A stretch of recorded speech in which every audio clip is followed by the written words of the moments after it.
Rio Théo Direct, direction l'Assemblée nationale, prise de parole de Jean-Luc Mélenchon alors que débutent les débats sur la réforme des retraites dans l'hémicycle. Du mandat, ça c'est absolument certain, mais peut-être même dans l'histoire de ces 20 dernières années, parce que c'est un sujet central dans la vie des Français, c'est la question de leur droit à la retraite. Et pour notre famille politique au sens large, j'entends pas seulement les insoumis, mais communistes, anarchistes, socialistes, syndicalistes, toutes les variétés de cette partie de l'opinion française, c'est une bataille essentielle parce que c'est celle du temps de travail. Et la bataille du temps de travail, c'est la nôtre, depuis le début. Depuis la journée de 8 heures, le cartel des gauches, depuis la semaine de 40 heures, la semaine de 39 heures, la semaine de 35 heures, les semaines de congés payés, tout ça, c'est nous. Et évidemment, la retraite. La première loi en 1910, puis celle de 1981 qui ramenait à 60 ans. Ce sont donc des moments dont je demande qu'on comprenne qu'à nos yeux, ils sont fondateurs, ils correspondent à quelque chose de central dans notre identité politique.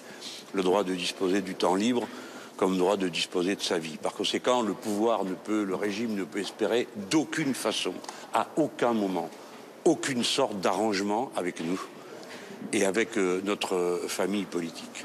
La lutte sera dure, implacable, de longue durée.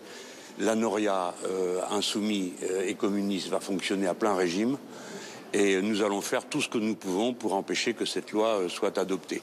Évidemment, l'essentiel de la bataille est porté par ceux qui sont dans la lutte, que ce soit par la grève ou par d'autres formes d'action. Toutes sont les bienvenues qui permettent de continuer à isoler le pouvoir. Parce que ce qui me paraît marquant, c'est que nos chances dorénavant d'aboutir nous paraissent plus grandes qu'il y a encore quelques semaines. Parce qu'il y a eu cette lutte de longue durée, engagée dans les secteurs des transports et quelques autres. Il y a eu des formes d'action de toutes sortes.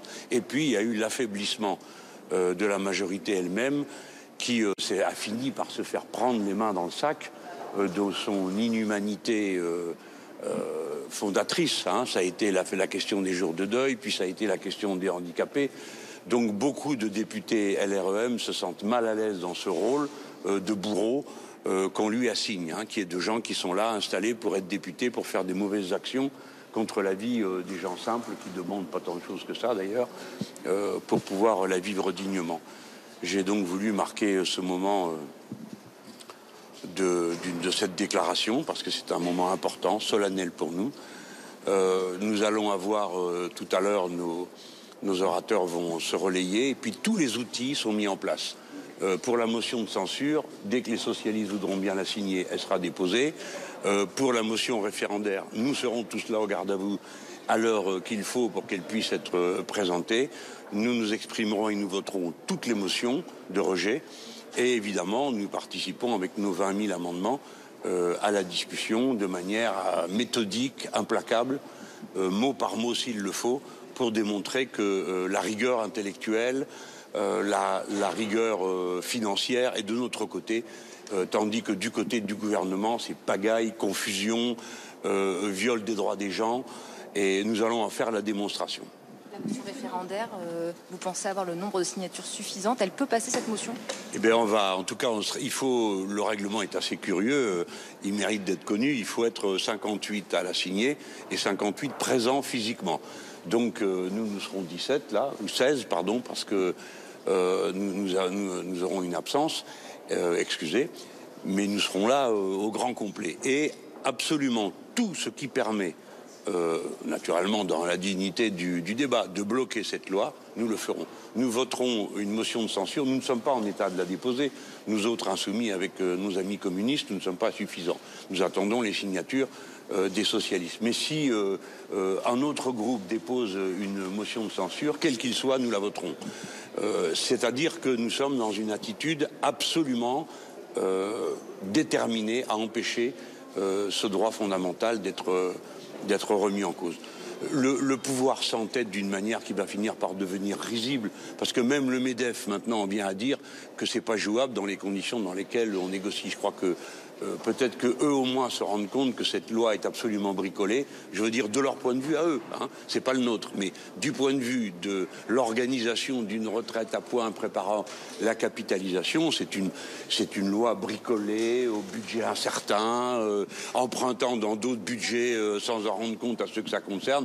Enfin, nous en sommes maintenant à cette situation où ce sont des députés de La République En Marche qui demandent des comptes au gouvernement pour comprendre combien tout ça va coûter à la sortie, parce qu'il semble que, alors qu'il n'y avait pas de déficit au moment où on a commencé le débat, il est certain qu'il y en aura un dès qu'ils auront adopté toutes les mesures qu'ils ont prévues.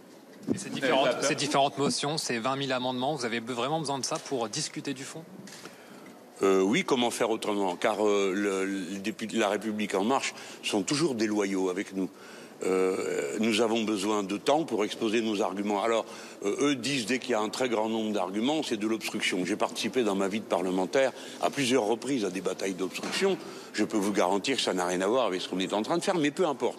J'accepte le mot si ça leur fait plaisir. Ce qui est important, c'est que nous pouvons, à coup de 2 minutes par amendement, expliquer notre vue sur l'ensemble du texte de la loi. Et nous allons le faire, on l'a fait en commission. Je pense que ceux qui ont suivi s'en sont rendus compte. Les répétitions étaient finalement pas les plus nombreuses, loin de là. Et donc oui, on a besoin de tout ça. S'il y a un règlement intérieur, s'il y a une manière de fonctionner pour l'Assemblée, c'est que c'est légitime, non? Bah alors on l'utilise, voilà, oui. Est-ce que la conséquence, ça va pas être un 49.3 de la part du gouvernement? Dans ce cas, il en prendra lui la responsabilité. Bien sûr, ça fait partie des possibilités que cette constitution de monarchie présidentielle donne aux monarques. C'est une chose qui surprend toujours nos collègues à l'étranger quand on leur explique qu'en France, un gouvernement peut venir et dire « si vous ne votez pas la censure, tout le texte est adopté ». C'est assez surprenant comme procédé. Peut-être il doit y avoir peut-être des méthodes équivalentes en Arabie Saoudite ou au Qatar, mais dans les démocraties occidentales, c'est assez rare. Alors oui, ils feront le 49.3 à leurs risques et périls. C'est le baptême du feu aujourd'hui. Il remplace, si je puis dire, au pied levé Agnès Buzyn. Qu'est-ce que vous en pensez? Non, je n'ai pas de commentaire à faire. Je vois qu'ils réorganisent leur dispositif en pleine bataille. C'est quand même du jamais vu non plus. La ministre, qui avait quand même quelques dossiers sur les bras, dit qu'elle est partie à Paris de son plein gré, ce dont je doute beaucoup. Avoir la tête qu'elle faisait au moment de partir, et puis ce que suggère l'évidence des déclarations antérieures qu'elle avait faites sur le même sujet. Donc la ministre s'en va, on change le rapporteur qui est le mieux informé du budget de la Sécu s'en va faire le ministre, et des rapporteurs vont être nommés en cours de route. Alors, pour ceux qui ont suivi les travaux de la commission spéciale qui s'intéresse au travail parlementaire, on peut dire que ça n'avait pas brillé par les performances techniques dans ce débat-là. Alors je ne sais pas ce que ça va donner maintenant, mais on va leur mener la vie dure, ça c'est sûr, parce que nous on s'est approprié le dossier d'une manière technique qu'on juge de très haut niveau. Alors il va falloir qu'il soit au même. La majorité dit qu'elle est prête à travailler 7 jours sur 7, jour et nuit, de ne pas faire de trêve pour les municipales s'il le faut. Vous y êtes pour? On verra ce qu'ils feront. C'est clair que c'est plus facile pour eux. Ils sont encore 300, je crois, ou peut-être qu'ils sont moins maintenant. Donc un tour de rôle à l'intérieur du groupe La République En Marche, ça représente 1 mois et demi.